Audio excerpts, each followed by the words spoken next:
Run people-centered government, President Tinubu advises governors-elect.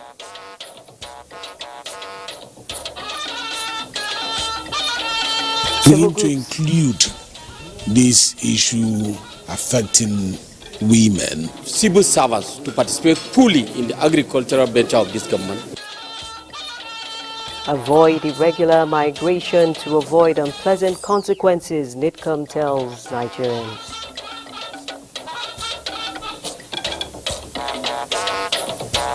Avoid irregular migration to avoid unpleasant consequences, NITCOM tells Nigerians. Hello and welcome to the Network News on NTA. I'm Najaa Atutejani.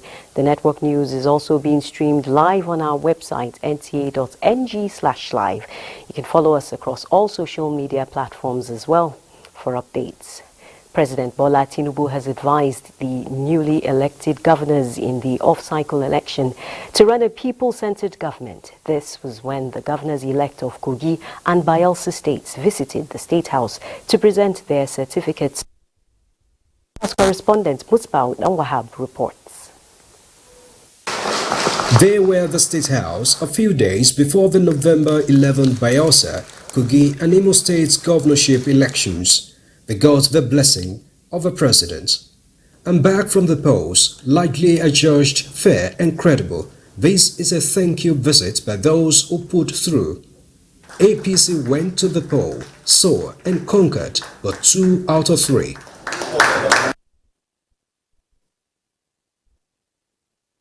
The party was able to retain Kogi and retain Imo. 2 out of 3 is not a bad mark. The party leader acknowledged the hard work of the then candidates leading to their success, but clarified that election victory is just an ankle dipped in the pond, with the actual swim of governors just ahead. The challenge has just started. The challenge is just starting to stare you in the face, the challenge of governance. It was a recipe for success got on a platter as the experienced state administrator and seasoned politician also advised the victors on the necessities for good dispensation when sworn in. You are not to become a chain god. And this great opportunity afforded you. Don't take the people for granted. The people are the sovereign. We are just the servants of the people.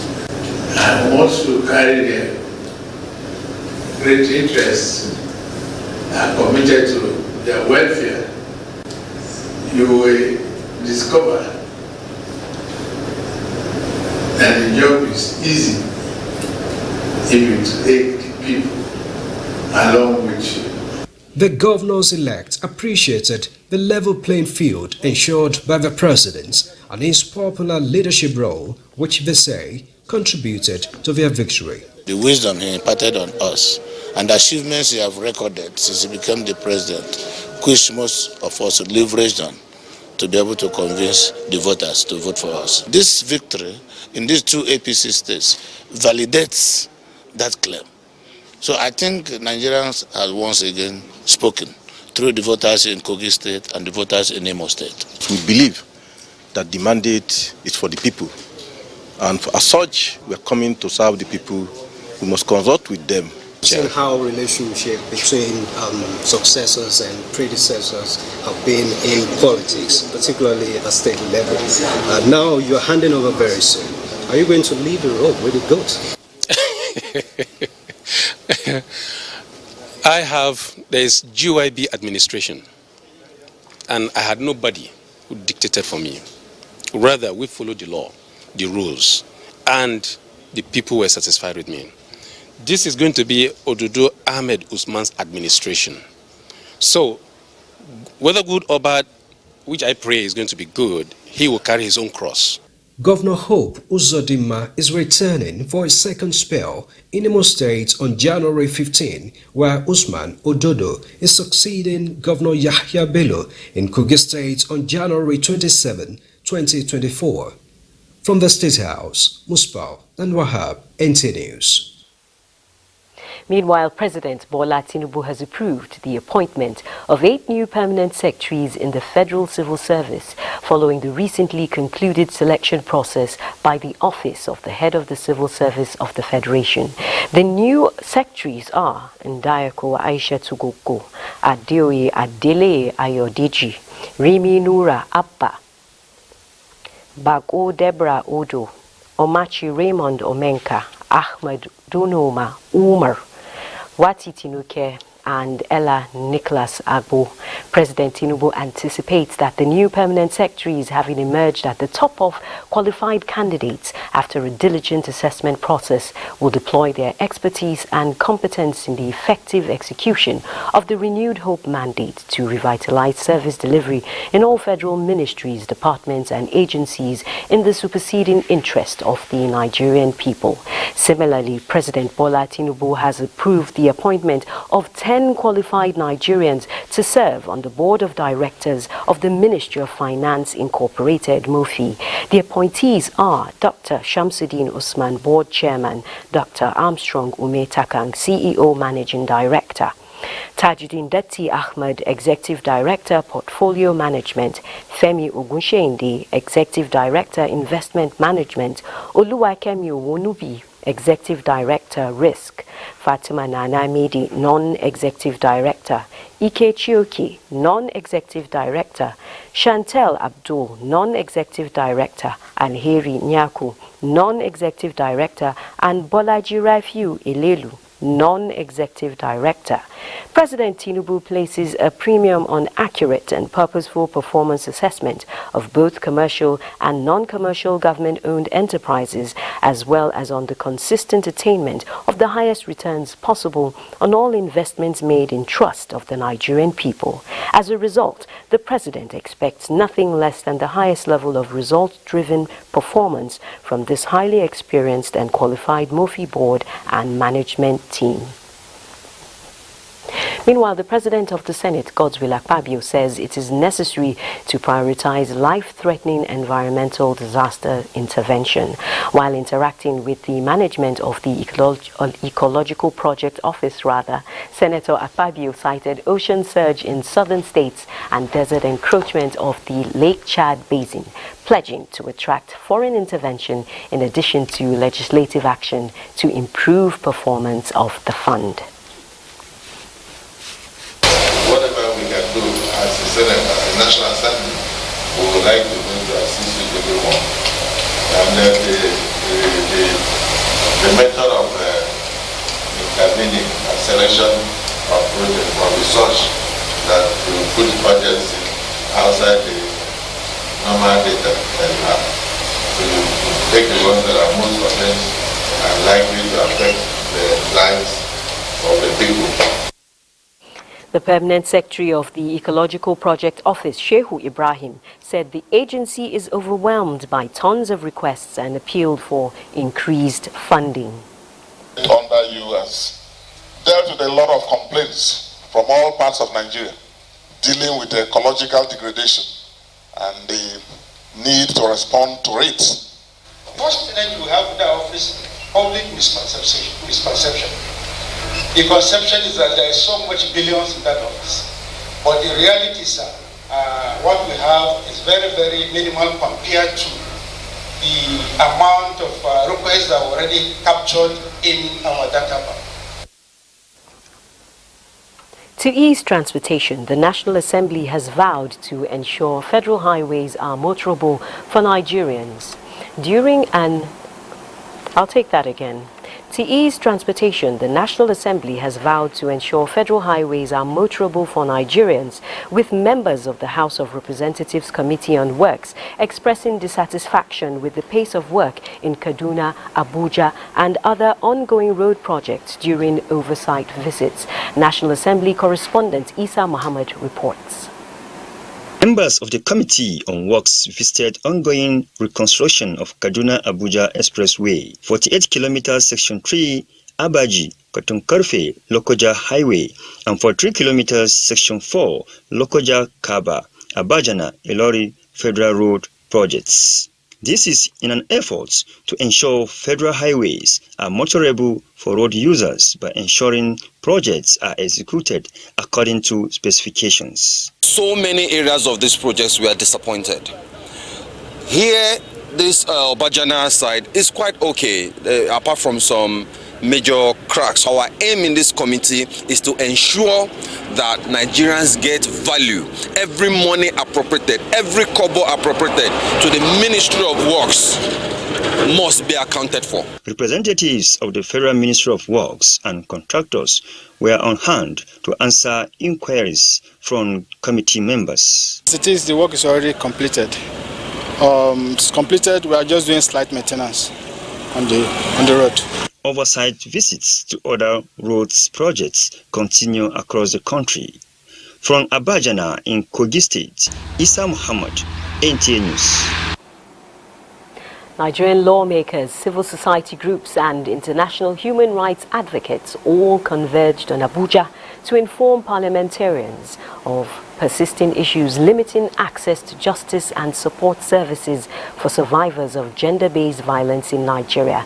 Deputy Speaker of the House of Representatives, Benjamin Kalu, highlighted preventive mechanisms and stricter laws to punish offenders. Elizabeth Omori reports that this was at a parliamentary response summit on gender-based violence. Since the outbreak of COVID-19 in Nigeria in 2020, gender-based violence has remained a pandemic within the pandemic. A 2029 survey by NBS reveals that 30% of Nigerian women aged 15 to 49 have experienced physical violence and 68% have encountered emotional or sexual abuse. These findings informed this gathering. The members of the National Assembly supposed to look at their constituency budget, project budget, and begin to include this issue affecting women. Funding of frontline agencies and strengthening of all sexual assault referral centers were part of recommendations to nip GBV in the board. We also count on your support in addressing gaps in the VAT law. Parliament also has an important role in its oversight role. Part of it may be to review our legislation, maybe on budgeting. 28,000 GBV cases have been reported since 2020 till date in Abuja. Elizabeth Omori, NTA News. This is the network news on NTA. Stay tuned for more reports after this break.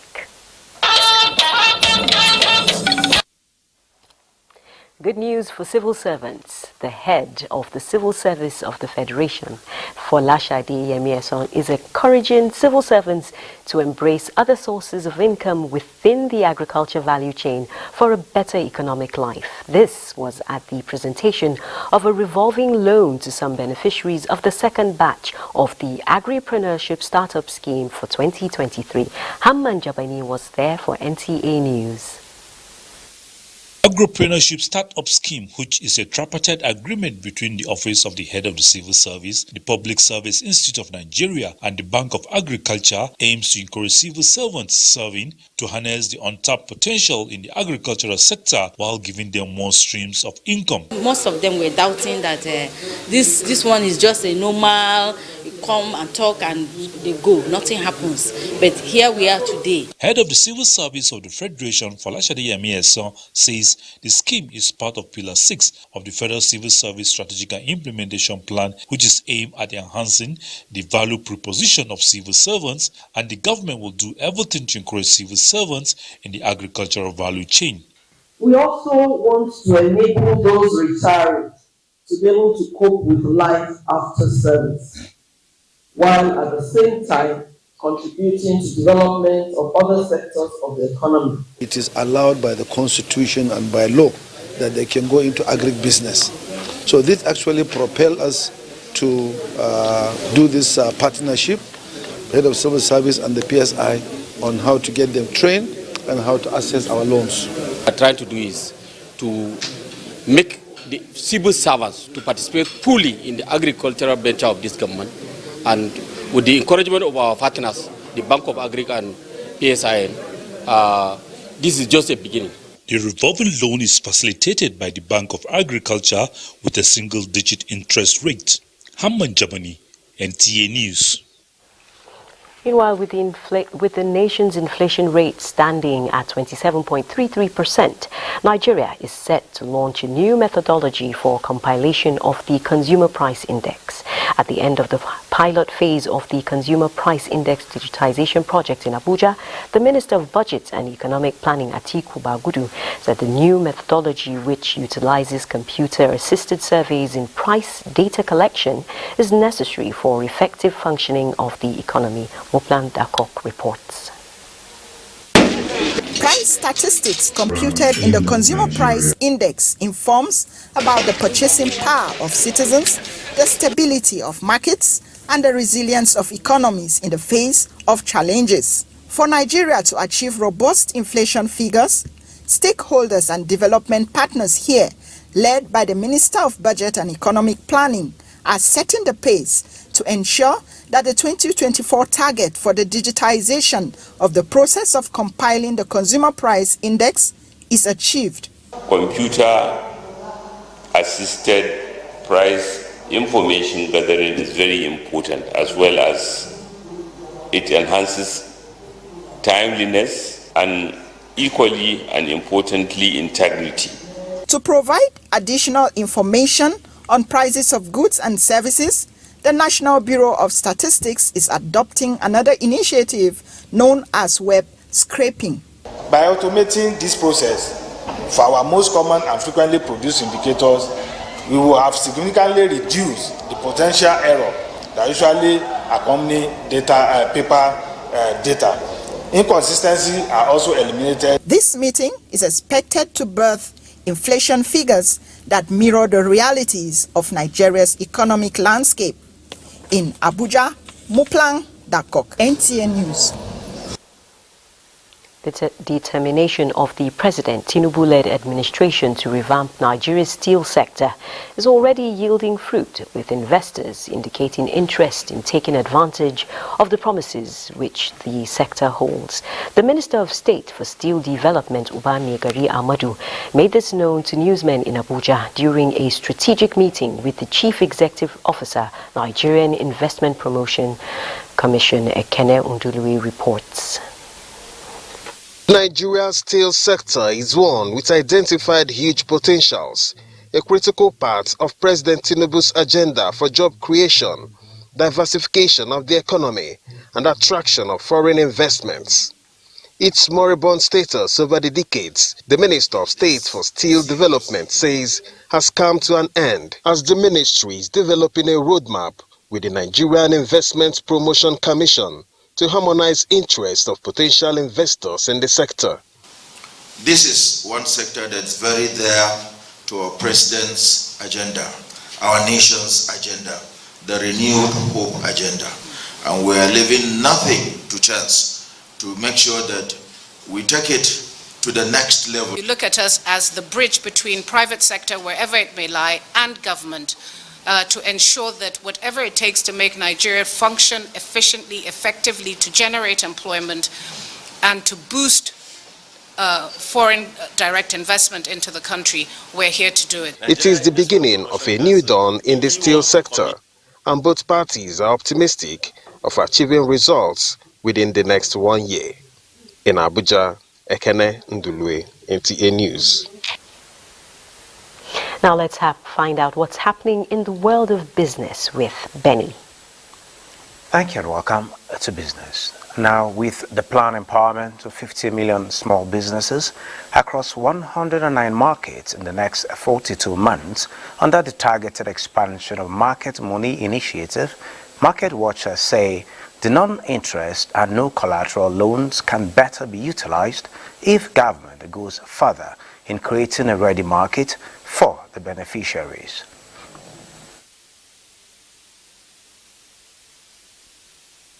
we should identify what we can take off them, that we have secured the market, so that that will be sustainable. Things that you know you need them in bulk, like the shea butter, like the sesame seed, which we know we have them.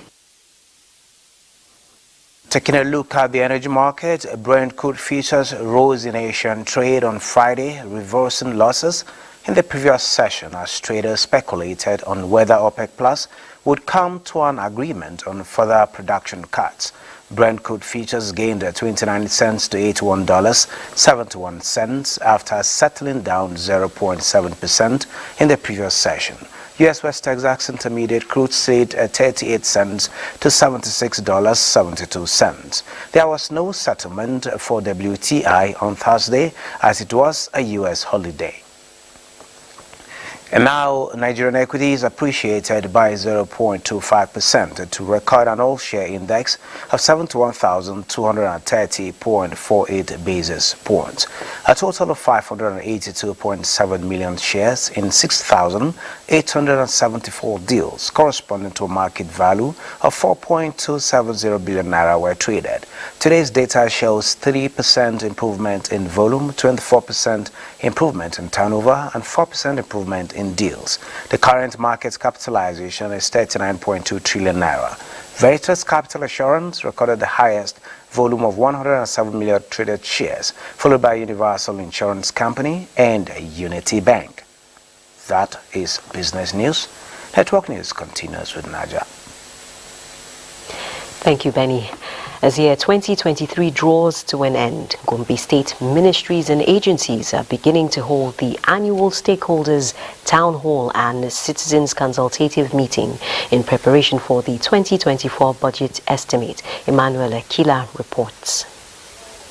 Continue to engage with people of Gombe State from all walks of life and at different levels to ensure that we are transparent and accountable to the people.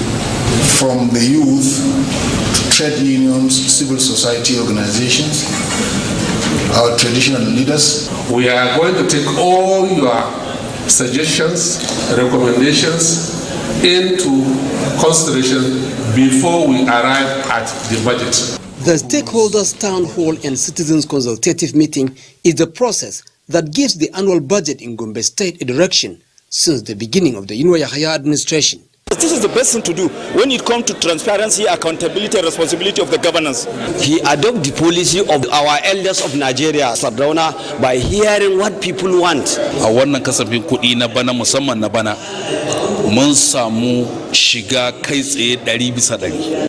The media too has a role in galvanizing the people towards the success of the budgetary process. It is the media that will tell the world that Gombe State government is having citizens' engagement on its budget, on its activities, on its plans, on all the things that the government is trying to do for the citizens. With the submissions of the people as collected during the meeting, the concerned ministries would now make a draft budget for presentation to the State Executive Council.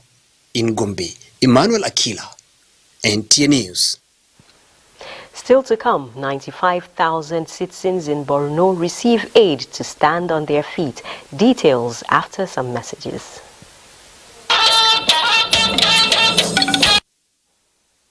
95,000 citizens in Borno State are the latest beneficiaries of palliatives handed out by the state government.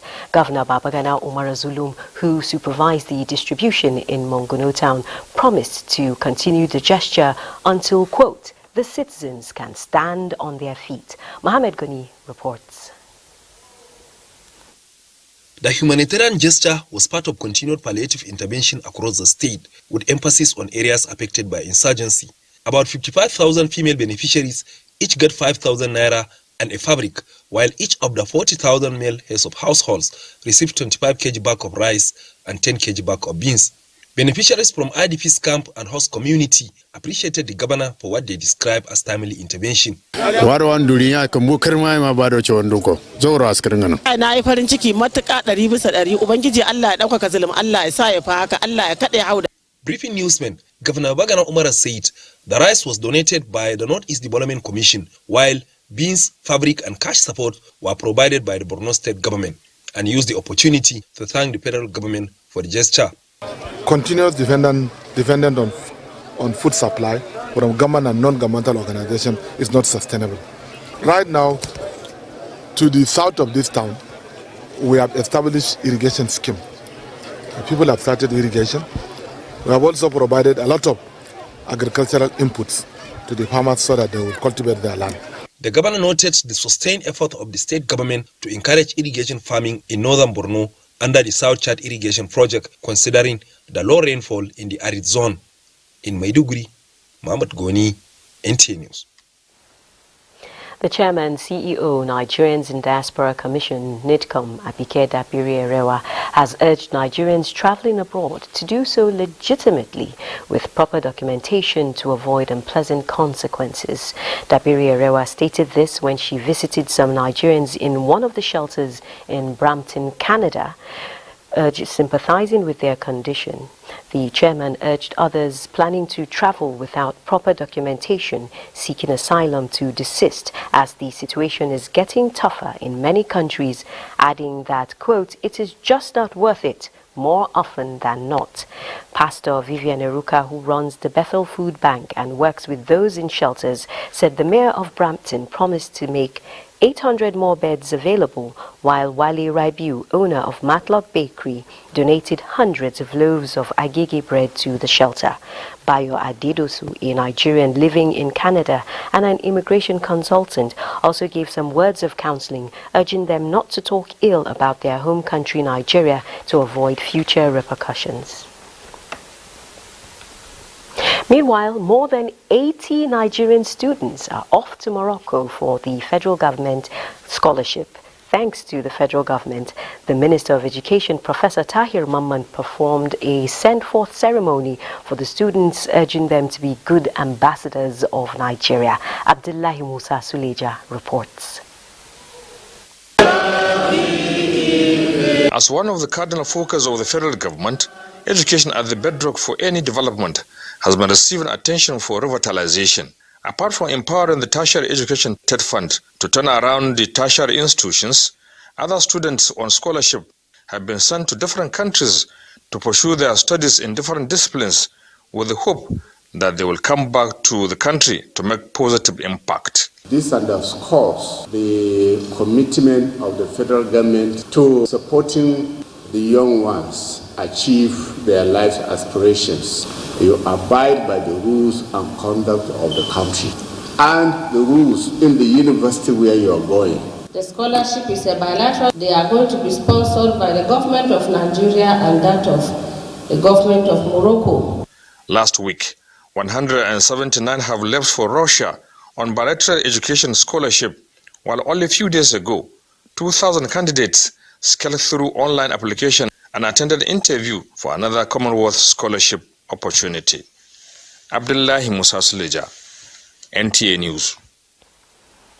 The Nigerian Television Authority, NTA, says it will continue to use its platforms to promote peaceful coexistence and unity of the country, as well as support genuine efforts aimed at alleviating challenges of the vulnerable in the society. NTA's Director General Salihu Abdulhamid Dembos gave the assurance when he hosted support groups in his office. Tokbe Alabi reports.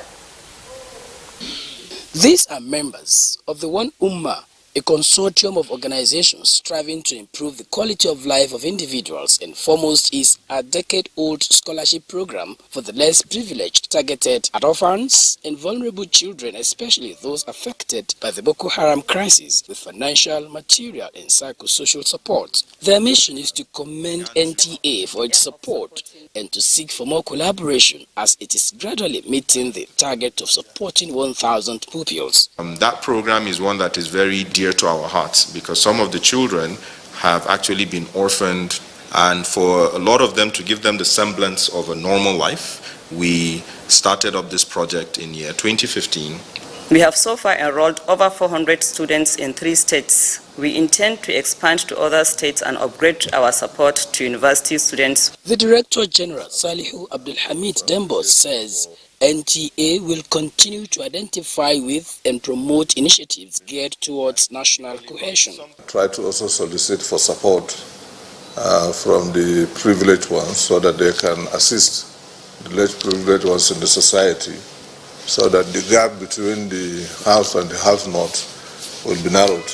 The management of NTA also received in audience a delegation of the West African Youth Mission.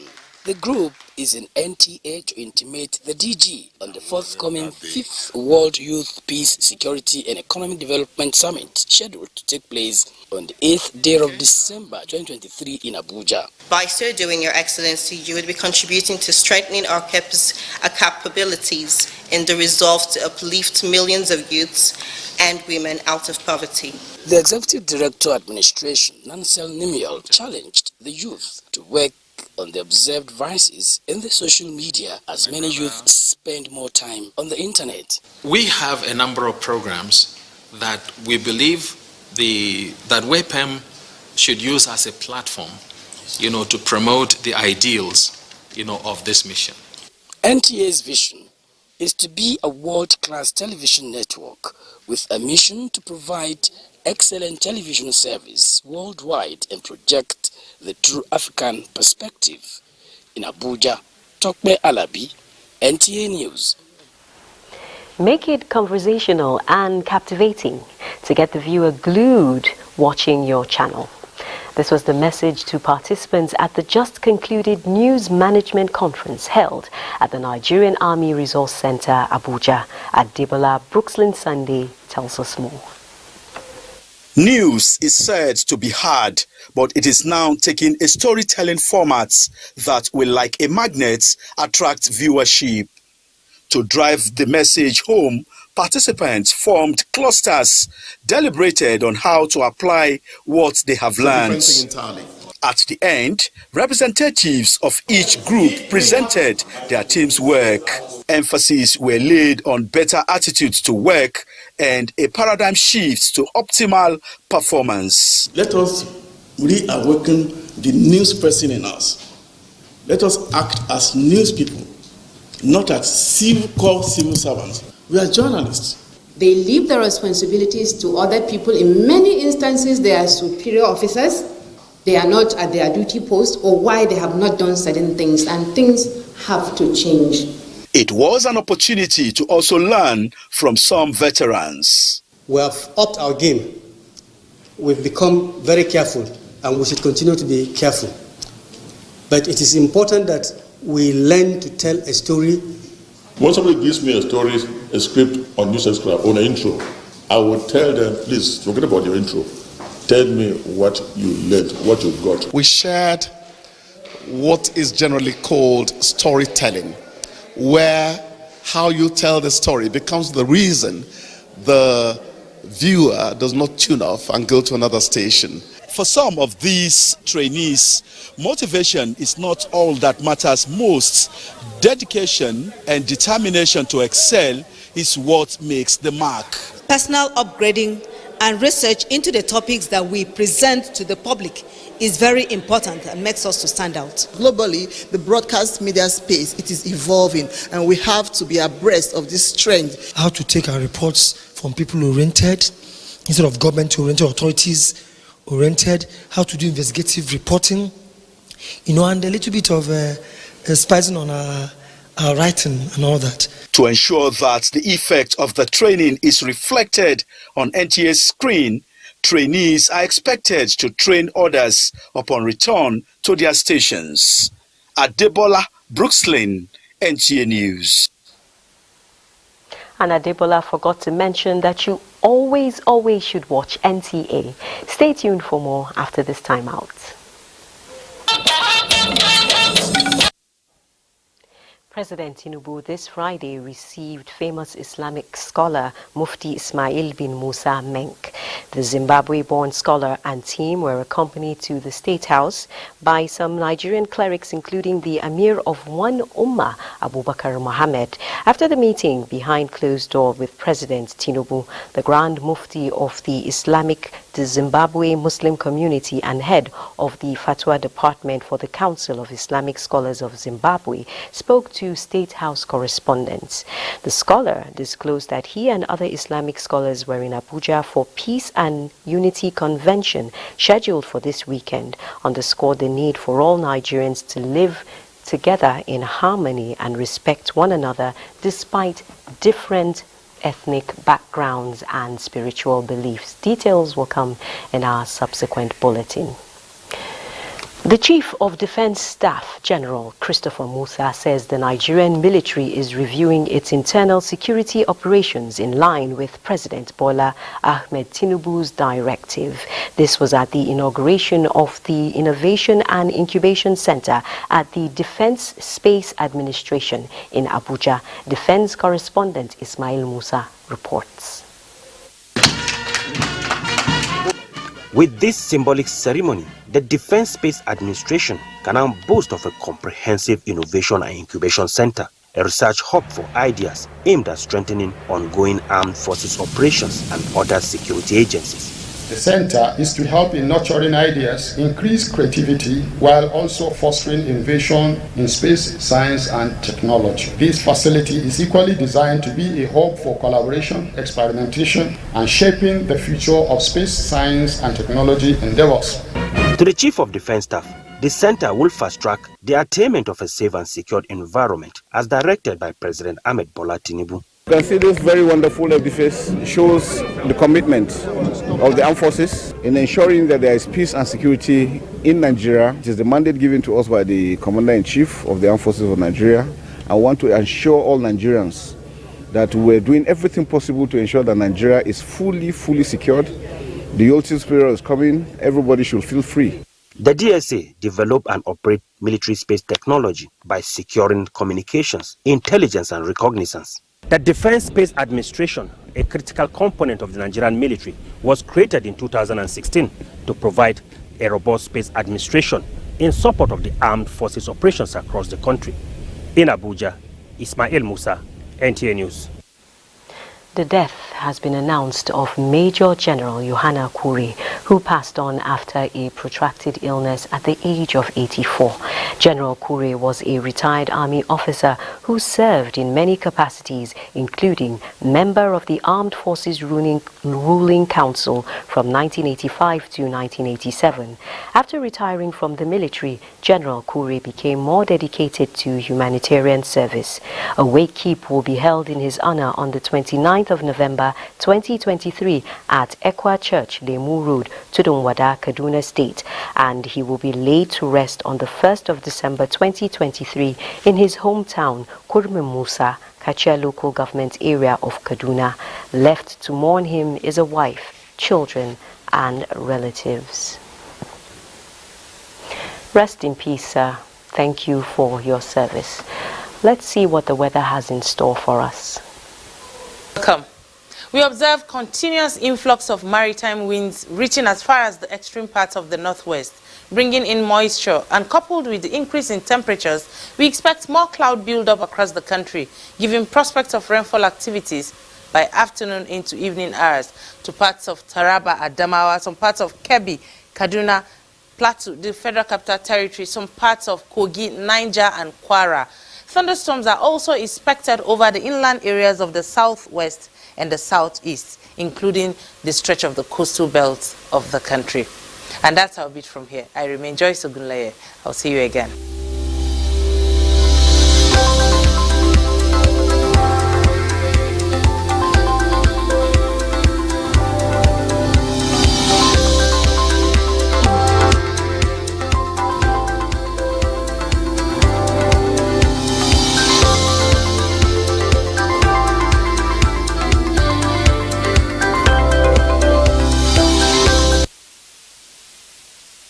That concludes the network news on NTA. Thanks for watching. Remember to protect yourself from the dust and keep supporting our troops.